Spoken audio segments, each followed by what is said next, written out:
Hello everyone, I'm Karthu and welcome back to the dojo. Today, we'll be discussing what would have happened if Goku Black had become good and how that could have happened. This will take us through to the Tournament of Power, so let's jump into it with the video intro.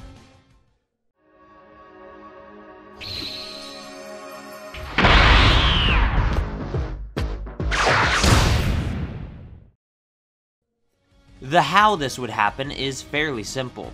The Saiyan DNA in Goku Black's body is causing his Zamasu urges to be suppressed. Goku Black realizes that he wants to get stronger and keep fighting over sticking with Zamasu, because the Zero Mortals plan would lead to his inevitable boredom and stagnation in terms of power. So, he betrays Zamasu, putting him in a vulnerable position to be captured, leading to his defeat without having the consequences of immortal/infinite Zamasu. Despite his turn to good in the end, Trunks doesn't believe that Goku Black is truly reformed. He killed Bulma after all. How can this monster's sins be atoned? By solving the problem that he made. Black has no real way to answer this with words. Instead, he has actions, and so he will do what it takes. Using the time ring once more, he travels to the future of his original timeline. The timeline that he comes from is a future variant of the present timeline that Goku and Vegeta come from. And he gathers the Super Dragon Balls. Remember, only the Super Dragon Balls of Trunks' timeline were destroyed. He uses them to grant a wish, to restore the Earth of Trunks' timeline back to the way it was before he first appeared. Super Shenron grants his wish, and Goku Black returns to the timeline. It had been an instant for Goku, Vegeta, and Trunks, but for Black it had been a journey of incredible proportions. As he re-enters the timeline, the restoration occurs. Trunks sees the restored world following Goku Black, a direct reversal of what happened the first time Goku Black appeared on the planet. Trunks begrudgingly thanks Black for his planet's restoration, but tells him it'd be better that he left now. Trunks can accept letting him go, but couldn't stand to let him stay. Black laughs and tells Trunks he had no plans of staying here anyway. He wants to grow stronger, and he can't grow stronger against a weakling like Trunks. With that said, Trunks takes Goku, Vegeta, and Black back to the present. Everyone is shocked to see Black with them, but they explain the situation and how Black helped stop Zamasu. Black even shows them a small bottle he's been clasping shut with his hands to contain Zamasu since they didn't have a seal. Goku takes the bottle from Black and heads to Kame House to get a seal to put an end to Zamasu once and for all. Afterwards, Goku, Black, and Vegeta train together to further their own growth. But also because the pair realize that they need to catch up to Goku Black, who had defeated them numerous times. If they aren't prepared, Vegeta knew that Black could turn on them at any point, leading to the destruction of their world. While Goku does share the same sentiments, to some degree anyway, his reasoning was more similar to Black's. He wanted the thrill of the fight and to grow from it. But even more than that, he wanted to prepare for the multiversal tournament that Zeno had promised him at the end of the Universe 6 tournament. Time passes, enough that Bulma is almost ready to give birth, and Goku is getting bored of his daily work-filled life. So Goku goes through the same process as in the original show, training with Whis again, mentioning the Tournament of Beerus, and then Goku pressing his Zeno button to visit Zeno alone. He reminds him of the multiversal tournament, and then the Tournament of Power is set to begin. The preliminaries and the recruitment arc go very similarly to how they did, the only difference being that Ten Shinhan choosing not to join the team is fine since they have an extra Saiyan on their side, Goku Black. As it happened in the original as well, Buu has fallen asleep right before the tournament began, meaning they'll need a replacement. Before someone could suggest Ten Shinhan, Black says that he could think of no one better for the job, so using his time ring and bringing Vegeta with him, they go to future Trunks' timeline. Vegeta explains the situation and Trunks understands, agreeing to help save the universe that's helped him so much. Trunks, Black, and Vegeta all travel back to Capsule Corp. They were seemingly gone for an instant, which was perfect for Beerus' nerves. The group was now assembled.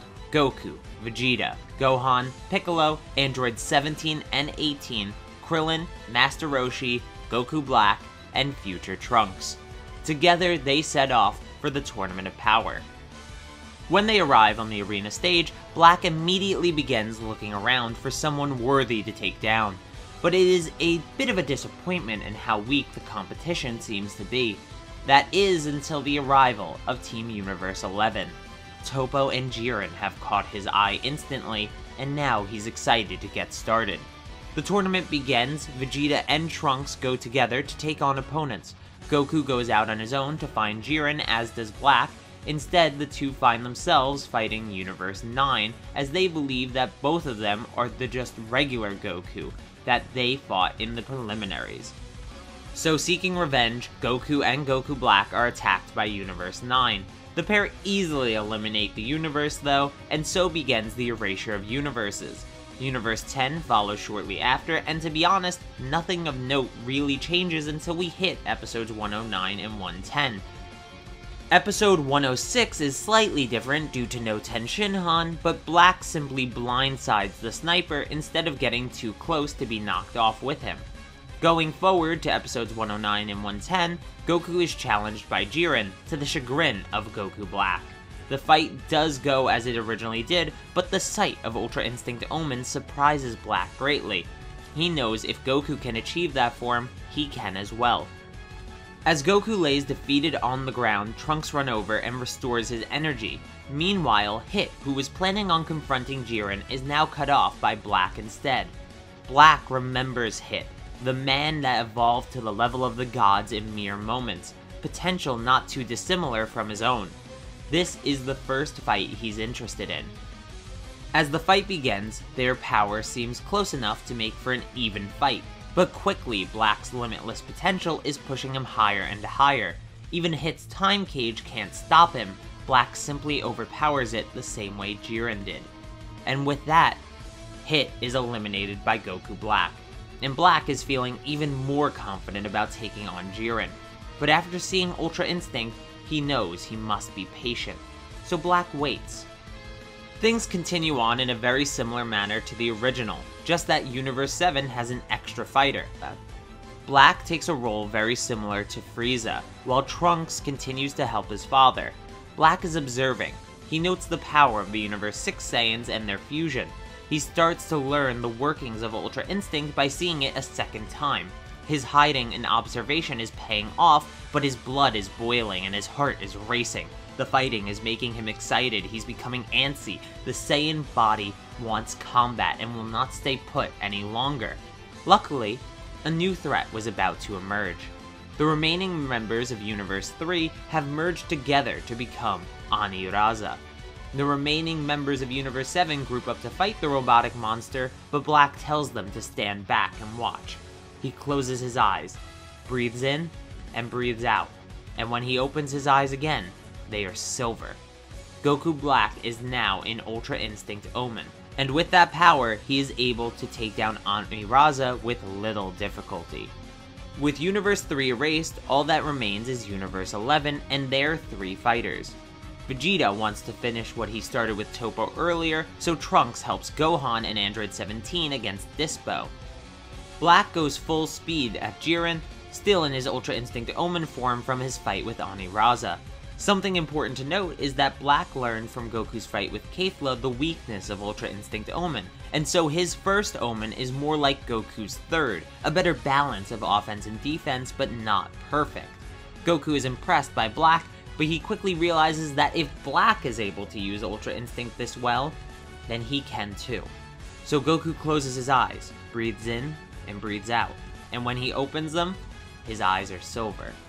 Goku dives in the fight with Jiren. With 2 Ultra Instincts Omen attacking him, Jiren is actually struggling to keep up. As this is happening, Dispo is eliminated by a dual Masenko from Gohan and Trunks, as Dispo is trapped in a bubble by Android 17.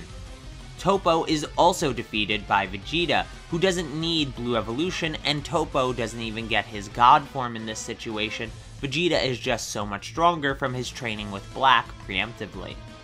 However, this wasn't enough to just flat out defeat Toppo, it still required a self-sacrifice on Vegeta's part, but since he can tell that Goku and Black are the ones who will defeat Jiren, he sends them his energy as he falls off the arena stage. Trunks, Gohan, and Android 17 realize they would only get in the way if they tried to help in this fight of titans, so they decide to stay low, keep in the background where Jiren can't see them and easily eliminate them. Worst case scenario, they can outnumber him by the end of the timer if all 3 of them, or at least 2 of them, remain on the stage. Back in the action though, eventually Jiren starts to go all out, and that's enough to push back Goku and Black. But it wasn't enough to finish them, rather it did the opposite. Goku and Black's hair both turned silver. They had completed Ultra Instinct. With 2 full power Ultra Instinct users on Team Universe 7, Jiren stood no chance against them, and is eliminated then and there. The 2 were able to defeat Jiren just before the form destroyed their bodies, which was perfect since Jiren doesn't get this second coming that he does in the original. Since there were multiple winners in this case, the team discussed and quickly came to the conclusion that wishing back the other universes was the best option for their wish. This pleases Zeno and the Grand Priest, and so Super Shenron brings back the other universes who were destroyed during the tournament. And so, the Tournament of Power concludes, and with no Frieza around, Broly is left on Vampa for now. And until we know more about the Moro arc and Moro himself, we can't discuss how Goku Black makes that arc any different, so for now, this is where our story ends. Thanks for watching. Make sure to hit the like button, leave your opinions and counterpoints in the comments down below, and hit subscribe and the notification bell. That way you get to stay up to date on the channel and everything that goes on with it. If you're interested, please check out the merch store to support the channel in another way that gives you something in return. But till next time, peace!